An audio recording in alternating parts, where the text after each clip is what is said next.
आउं डान study circle Daulatpur जी member सनवान इर्शाद ॾिठो आहियां। मशहूरु सिंधी माण्हू जेको प्रोफेसर डॉक्टर गुलाम मोहम्मद लाखे साहिब जो लिखियलु आहे। इन किताब खे अॻिते वधाईंदे अॼु जो पंहिंजो उनवान आहे एम.एच. पंवर। 20वीं सदी जी सिंध मुख़्तलिफ़ शोबनि में जेके ज़हीन तरीन इंसान पैदा कया उन्हनि में एम.एच. पंवर जो नालो तमामु मथां ॾिसिजे थो। हू हिक ई वक़्तु बहितरीन तारीख़दान, समाजी इल्मनि जो ॼाणू, ज़रई साइंसदान ऐं तरक़ी पसंद आबादगार थी गुज़रियो। कुदरत तमामु घटि माण्हुनि खे हिक जाइ ते एतिरियुनि ख़ूबियुनि सां नवाज़ींदी आहे। मोहम्मद हुसैन पंवर 25 डिसंबर 1925 ईस्वी ते दादू ज़िले जे ॻोठ इब्राहिम पंवर कच्छे में हिक ग़रीब हाजी ख़ान जे घर में जनमु वरितो। पंवर साहिब प्राइमरी तइलीम पंहिंजे ॻोठ में हासिलु कई। मैट्रिक ताईं मेहर ऐं लाड़काने में पढ़ियो। इंटरमीडिएट जी तइलीम D.J. सिंध कॉलेज मां वरितई। बाद में N.A.D. इंजीनियरिंग कॉलेज हाणे यूनिवर्सिटी कराची मां साल 1949 ईस्वी ते B.A. मैकेनिकल ऐं इलेक्ट्रिकल जी डिग्री तमामु सुठे नमूननि सां हासिलु करण में सोभारो थियो। उन खां पोइ सिंध हुकूमत जी स्कॉलरशिप ते आला तइलीम लाइ अमेरिका रवानो थी वियो। पाण विस्कॉन्सिन यूनिवर्सिटीअ मां 1953 ईस्वी में ज़रई इंजीनियरिंग में मास्टर्स जी डिग्री हासिलु करे वतन मोटी आयो। मोहम्मद हुसैन वतन मोटी आयो तॾहिं सिंध हुकूमत में खेसि ज़रई इंजीनियर तौरु मुलाज़मत ॾिनी वई। बाद में पाण ओलह पाकिस्तान सरकार में मुलाज़िम थियो। नेठि तरक़ी कंदे सुपरिटेंडेंट इंजीनियरिंग जे उहिदे ते पहुतो। हिन हैसियत में पाण सिंध ऐं बलोचिस्तान में कम कयाई। पंवर साहिब साल 1969 ईस्वी ते सरकारी मुलाज़िम रहियो। 1970 ईस्वी खां करे ज़िंदगीअ जे आख़िरी पसार ताईं पंवर साहिब पंहिंजी इल्म ज़हानत ऐं बहितरीन इंजीनियर हुजण जे पस मंज़र में ख़ूब महिनत कई ऐं वॾो नालो कमाए। पंहिंजे ज़मीन खे फ्रूट फार्म जो रूप ॾेई उन खे तरक़ी वठाए फार्म ते मेवनि जे मुख़्तलिफ़ जिन्सुनि ते तजुर्बा करे कई नवां फ्रूट पैदा कया। उन मक़सद लाइ पाण यूरोप, अमेरिका ऐं ऑस्ट्रेलिया मां नित नवां ॿूटा आणे उन्हनि ते तजुर्बा कयाई। उन रीति सिंध खे नवनि मेवनि जूं जिन्सूं हासिलु थियूं। संदसि बाग़ में क़िस्म क़िस्म अंबनि जूं जिन्सूं पुर मौजूदु हुयूं। ज़रई माहिर तौरु पाण अंबनि जे मुख़्तलिफ़ जिन्सुनि पैदा करण ते पुर कामयाबु थी वियो। मुलाज़मत जे अरसे में ई पंवर साहिब सिंध जे मुताले में दिलचस्पी वठणु शुरू कई। लेकिन मुलाज़मत खां फ़ारिग़ थियण बैदि उन तरफ़ वधीक तवजो ॾिनई। सिंध जी तारीख़, जाग्राफ़ी, सक़ाफ़त ऐं क़दीम आसार संदसि मुताले जो ख़ासि महवर आहे।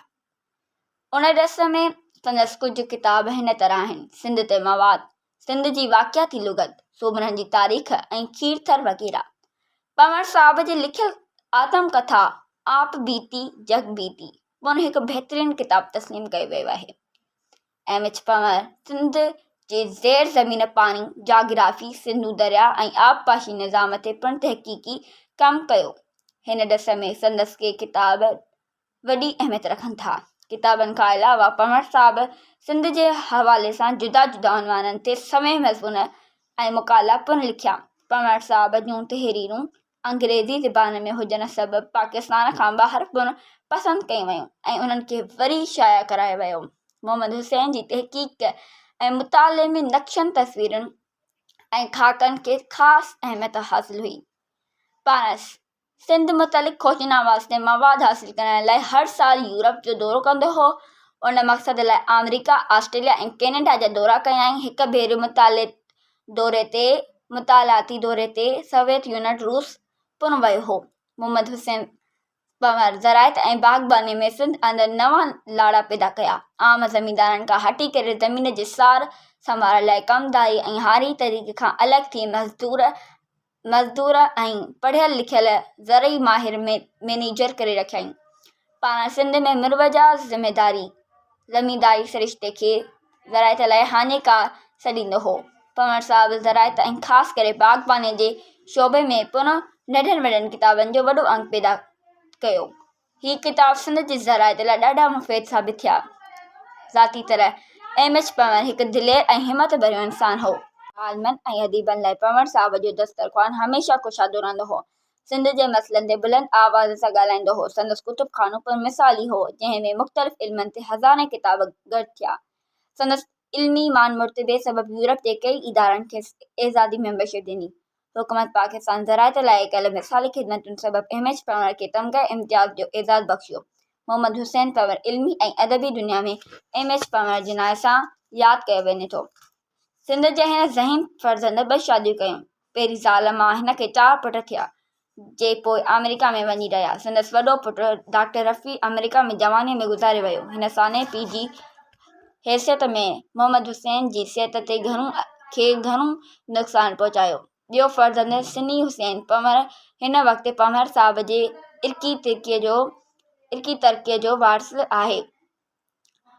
पंवर साहब ॿी शादी मिस फ़रज़ाना सां कई, जंहिं मां हिन खे को बि औलाद न थियो। फ़रज़ाना पंवर हिकु पढ़ियल ॻरियल ख़ातून आहे। एमएच पंवर 81 सालनि जी ॼमाण में 21 अप्रैल 2007 ईस्वी ते वफ़ात कई। खेसि टंडे ॼाम भरिसां पंहिंजी ज़रई फार्म ते दफ़न कयो वियो। शायदि सिंध वरी को एमएच पंवर जहिड़ो ज़हीन इंसान पैदा करे। महिरबानी।